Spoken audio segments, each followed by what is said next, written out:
Assessments, what do we do? Like I said before, it's the most vital yet underused component of the whole thing. It really is. People just don't do it.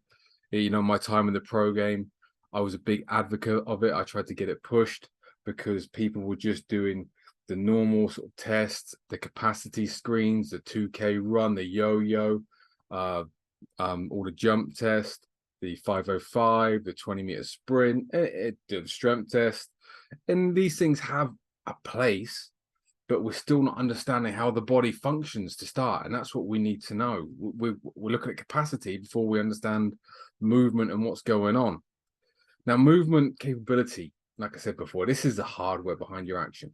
Whenever I'm on a call with someone and they're wanting to join the plan and I'm telling them, your action only looks like it does because of your body. You know, that's the long and short of it. If we don't understand that, we can't really progress you.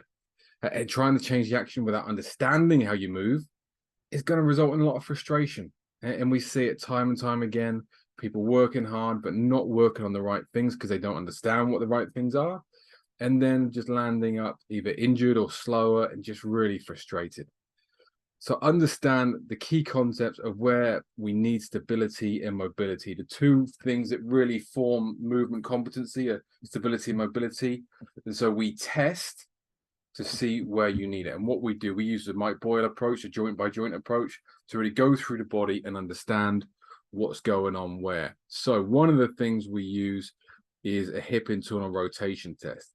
Now, the thing with hip internal rotation, which people don't really understand, is without it. Now if you're a knee-on bowler, you'd probably understand that you need a pre-turn. So where the foot lands on back foot contact, it needs to turn.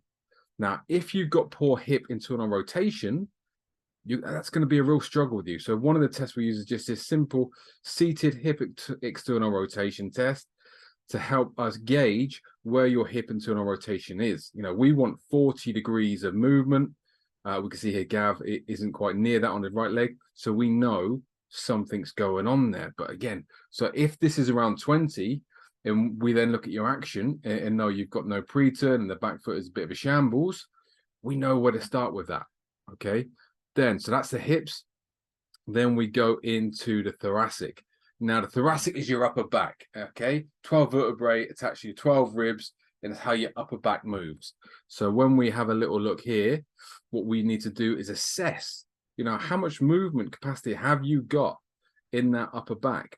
Because again, when we get to front foot contact, we want to be looking at hip-shoulder separation.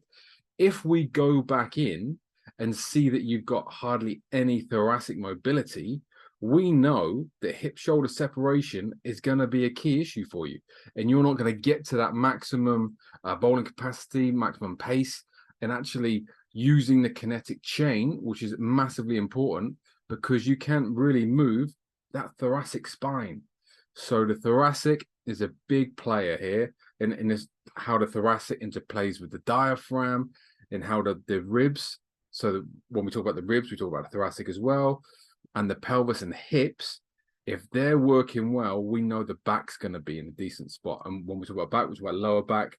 Obviously, with lower back, we're thinking of injuries like stress fractures, stress reactions, and we want to be ahead of the game there. So that's why we test for thoracic rotation. Okay. So next up, what we've got is the ankles. Now, the three big areas we want to see good movement competency are your hip internal rotation, your thoracic, and your ankles. If we've got these three things covered off, we know reasonably well your body's going to be in a decent state.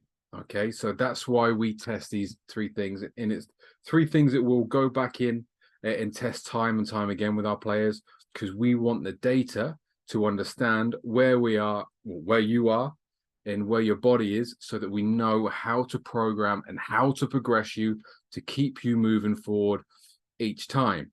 Now, we've got mobility in those areas. Now we're going to look at areas we want stability and strength. So the first one is the glute. Again, a really big player is understanding how the glutes are working and how much strength we have in them. Okay, so this is a test we use. How long can you hold a single leg bridge? Okay, and Is it working mainly your glute or your hamstring? Again, that tells us so much. If your glutes are not working as they need to, and the hamstrings or the back is doing too much work, then we know, again, there's going to be issues in and around that area. In the back, like we said, the back's the biggest area we've got to look after. If we're not looking after the back, we're going to be in trouble at some point. So this is why we test out the glutes. The next area is your core. So again, very simple test. Everyone's probably done these before. Just a side plank. Okay, so we do a normal front plank, then a side plank, and see where you are. You know, can you hold a 90-second side plank each side? Yes or no? If it's a no, we need to work out why, because it should be fairly simple. This is something which we're trying to not come into the rotation, so it's an anti-rotational movement, which is absolutely key for your core. Is it working well or is it not? You know, we need to know these things. And then the knees. Obviously, if we need mobility at the hip and the ankle, we want that knee to be really stable. And something like this, which is an RNT lunge, which has got a band pulling us into valgus, but we're trying to resist that and then come down into a lunge. So we've got these tests to see where our strength and stability is. We're hoping it's at a good level, because if we've got good stability through all these movements and then good mobility through the thoracic, the hips and the ankle, we're going to be in a decent spot.